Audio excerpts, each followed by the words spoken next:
On est où là déjà? Au port de hier, non? Au port de hier. Mais aujourd'hui. Aujourd'hui, ce soir. Oui. Et demain. Et demain aussi. Nous serons au port de hier. Et là, nous allons, après avoir dégusté du spaghetti bolognaise, Ouais. maison, Ouais. nous allons déguster une petite glace. Ouais. On va faire ça. Et faire Sur un marché nocturne. sur un marché nocturne. Et retrouver Un copain. Et il est possible que nous fassions une traversée vers la Corse Ensemble. avec le voilier Seabird dans notre sillage.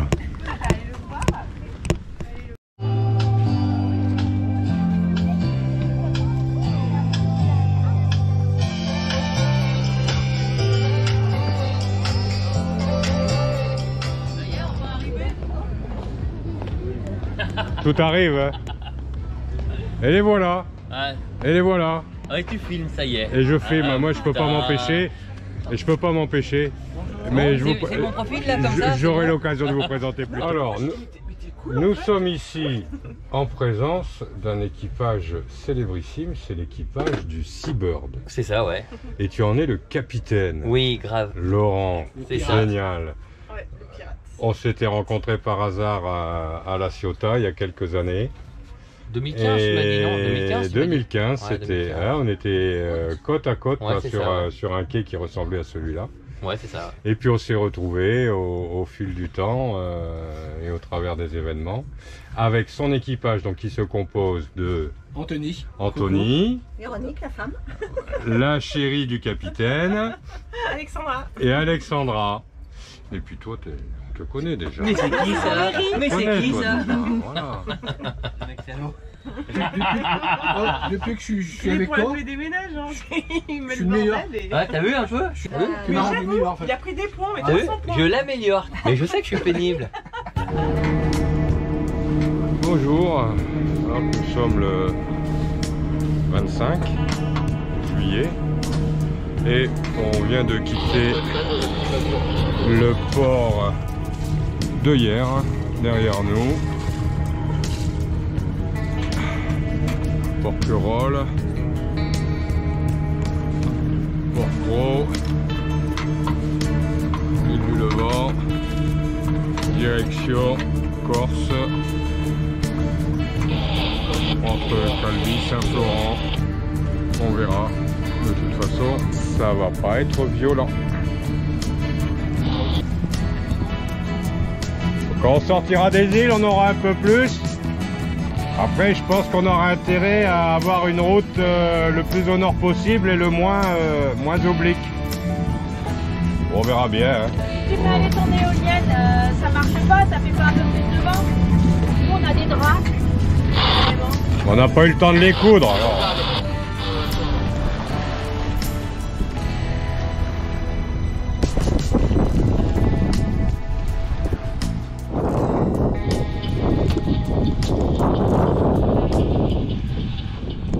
Alors, un petit coucou à Pierrot en passant et je reviens sur la petite discussion que nous avions eue sur ce système en pas de doigt, système à l'allemande, avec deux écoutes de grand voile en retour bâbord et tribord au cockpit.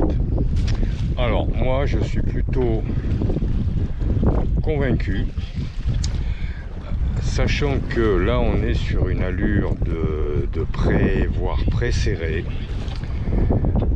L'écoute au vent, donc le point d'écoute au vent, permet bien évidemment de laisser partir la bombe selon la configuration qu'on a choisie.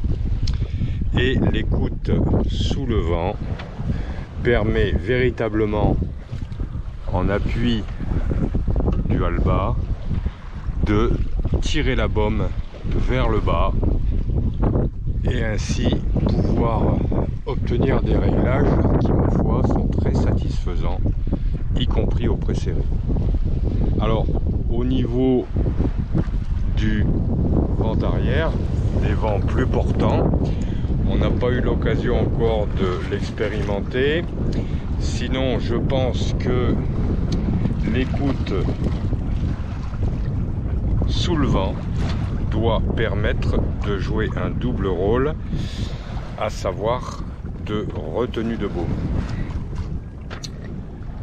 Et ça, ce sera à expérimenter à une autre occasion. Mais effectivement, sur une allure vent arrière, notamment sur des voiles en ciseaux, grand voile et génois, l'écoute sous le vent jouera véritablement une espèce de retenue de baume, en tout cas permettra de prévenir un empannage intempestif. Donc tout ça, ce sera à expérimenter, mais j'ai plutôt une vision très positive de ce système qui ne date pas d'hier, donc de fait qui s'est montré efficace par le passé et qui existe toujours aujourd'hui.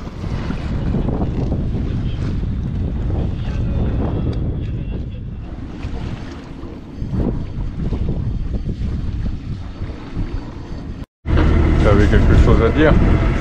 Oui, je voulais dire qu'à défaut de dorade pêchée, ce midi nous mangerons l'avocat avec des œufs durs, du riz et du thon, mais en boîte. Ouais, mais c'est pas la dorade que je cherche là. Là, j'ai mis une ligne pour le loup. Je cherche le loup. Attends, ça fait 10 minutes qu'on traîne. Sois patiente. Bien sûr, bien sûr.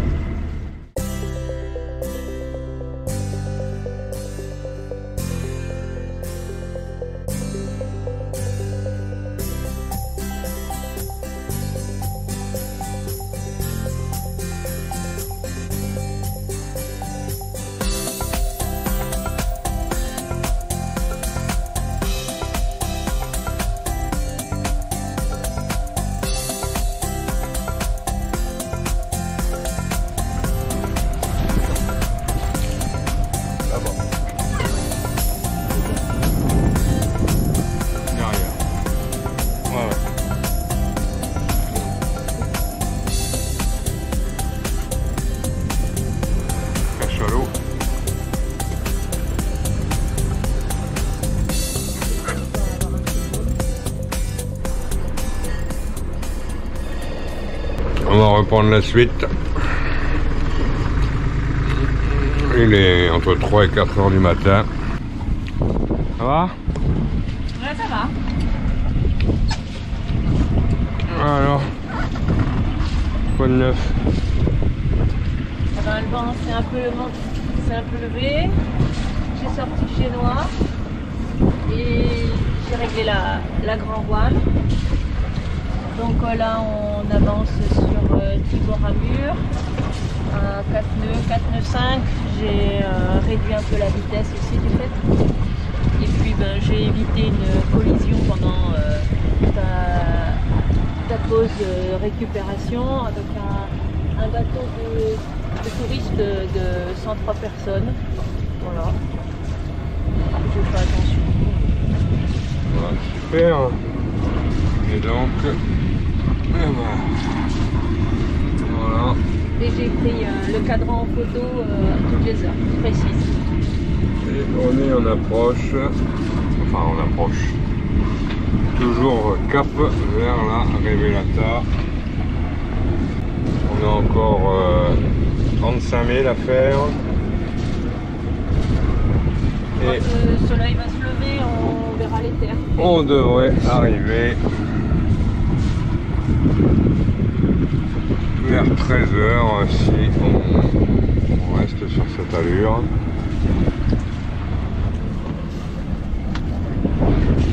Mais globalement relativement calme cette nuit. Et très agréable parce qu'on était quand même avec pleine lune. Donc Ouais. c'est toujours moins noir avec la pleine lune. Ouais.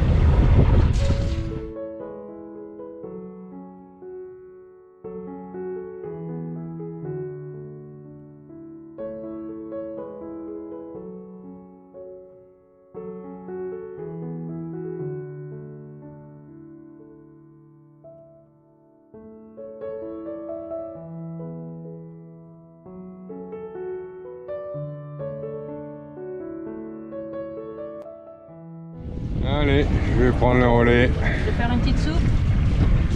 Une soupe? On va faire une soupe. Bon, pourquoi pas. Rocco, hein, je vais pas te faire une soupe aux légumes.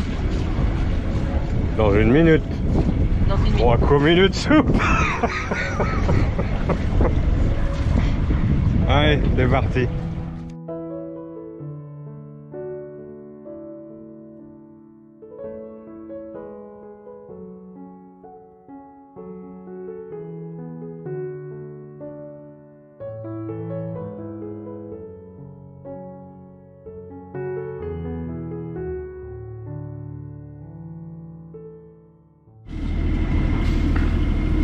Nous arrivons à la Revelata, dimanche 26 juillet, 11h03. Je lui fais faire un tour, je le passe du milieu et puis de chaque côté, comme ça. Ouais, tu peux, ouais. Et dans le chômage, impeccable. Ça y est, on est en train de mouiller sur la Revelata. Valérie va s'activer sur la main de fer. Mouillage à 10 mètres. On a déjà envoyé 50 mètres de chaîne. Et Calvi derrière nous. Alors la main de fer, c'est de la mare de 12 avec des boudins amortisseurs. Objectif, n'avoir aucune traction ni sur le guindeau ni sur le davier, puisque la main de fer est rapportée sur les 2 taquets avant.